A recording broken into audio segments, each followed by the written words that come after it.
संदीप और अन्नू आज ही अपने नए घर में रहने के लिए आए थे। पर अन्नू इस घर में आना नहीं चाहती थी क्योंकि उनका ये नया घर कब्रिस्तान के बिल्कुल पीछे था और उनके घर के आसपास और कोई भी घर नहीं था।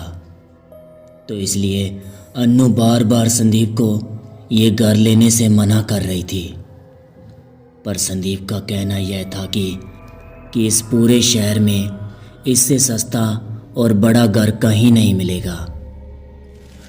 और आज का पूरा दिन संदीप और अन्नू को घर शिफ्ट करने और घर की साफ सफाई करने में ही चला गया। और दोनों बहुत काम करने के कारण थक भी गए थे, तो इसलिए दोनों जल्दी खाना पीना खाकर सोने चले गए। और आज बहुत थके होने के कारण दोनों को नींद भी जल्दी आ गई। और अभी उन दोनों को सोते हुए लगभग 2 ही घंटे हुए होंगे कि तभी अन्नू को किसी के रोने की आवाज़ के कारण उसकी आंख खुल गई। और अन्नू ने तुरंत उठकर संदीप की तरफ देखा तो पर संदीप अभी भी सो रहा था और अन्नू को अभी भी किसी के रोने की आवाज़ लगातार आ रही थी। अन्नू अपने बिस्तर पर उठकर बस यही सोच रही थी कि इस घर में उनके सिवा और कोई भी नहीं रहता और उनके घर के आसपास भी और कोई भी घर नहीं है। तो यह रोने की आवाज़ किसकी आ रही है? पर अन्नू ने सोचा कि कोई भी रो रहा हो, इससे मुझे क्या लेना देना। इतना बोलकर अन्नू फिर से अपने बिस्तर पर लेटकर सोने की कोशिश करने लगी। पर अन्नू ने यह सोचकर जैसे ही सोना चाहा तो उसके बाद वो रोने की आवाज़ और तेज़ हो गई, जिसके कारण अब अन्नू को सोना तो दूर की बात है, अब वह ठीक से लेट भी नहीं पा रही थी। और इन्हीं से परेशान होकर अन्नू फिर से अपने बिस्तर पर उठकर बैठ गई। और अन्नू ने फिर संदीप की तरफ देखा तो वह अभी भी सो रहा था। जैसे वो आवाज़ बस अन्नू को ही सुनाई दे रही थी, क्योंकि अन्नू को वो रोने की आवाज़ इतनी तेज़ी से सुनाई दे रही थी कि जिससे उसे सही से सोया भी नहीं जा रहा था। और अब अन्नू इस आवाज़ से बहुत ज़्यादा परेशान हो चुकी थी।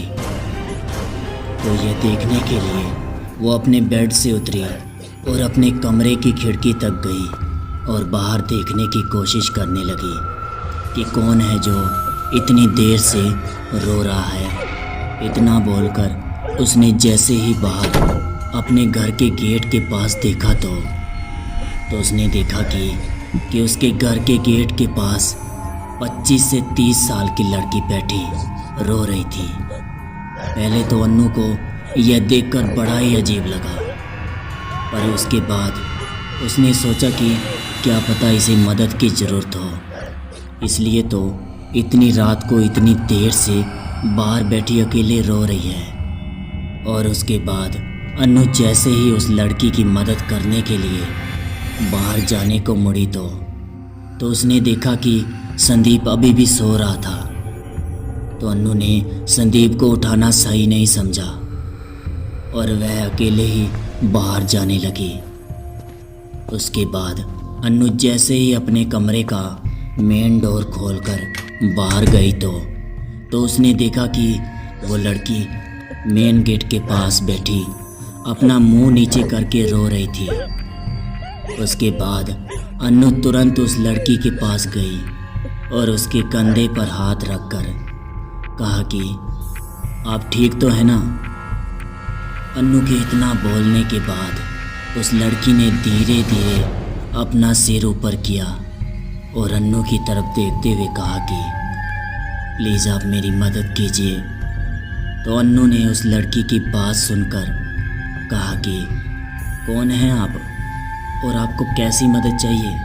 अन्नू के इतना बोलने के बाद उस लड़की ने कहा कि क्या आप मेरी मदद करेंगी? फिर अन्नू ने कहा कि हाँ बिल्कुल, क्या मदद चाहिए आपको? अन्नू के इतना बोलने के बाद वो लड़की अपनी जगह से उठी और अन्नू का हाथ पकड़कर कहा कि तो चलिए मेरे साथ। इतना बोलने के बाद वो लड़की अन्नू को अपने साथ ले जाने लगी। पर पता नहीं अन्नू को उस समय क्या हो गया था कि वो बिना कुछ बोले उस लड़की के साथ जाने लगी। वो लड़की चलते चलते कब्रिस्तान के गेट तक पहुंच गई। पर तभी अन्नू ने एकदम से अपना हाथ छुड़ा लिया और कहा कि यह मुझे तुम कहाँ लेकर आई हो।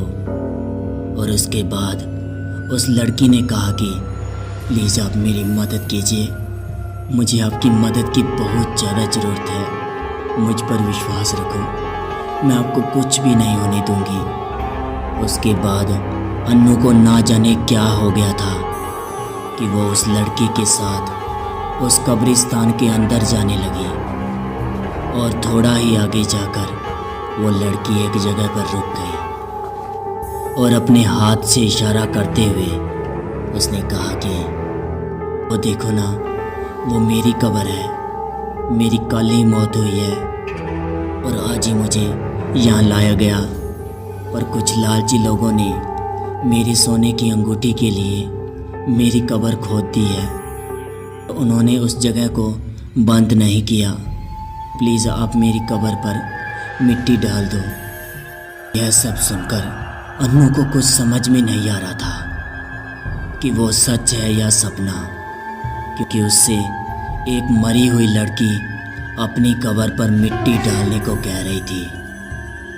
पर फिर अन्नू ने थोड़ा हिम्मत करी और उस लड़की की कब्र पर मिट्टी डालकर जैसे ही खड़ी हुई तो उसने देखा कि वो लड़की वहाँ है ही नहीं। अन्नू को अभी विश्वास नहीं हो रहा था कि जो अभी उसने देखा क्या वो सच था या फिर सपना।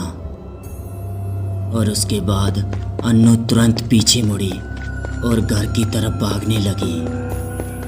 और उस घटना के बाद अन्नू और संदीप उस घर को छोड़कर हमेशा हमेशा के लिए वहाँ से चले गए। दोस्तों, आज के लिए बस इतना ही।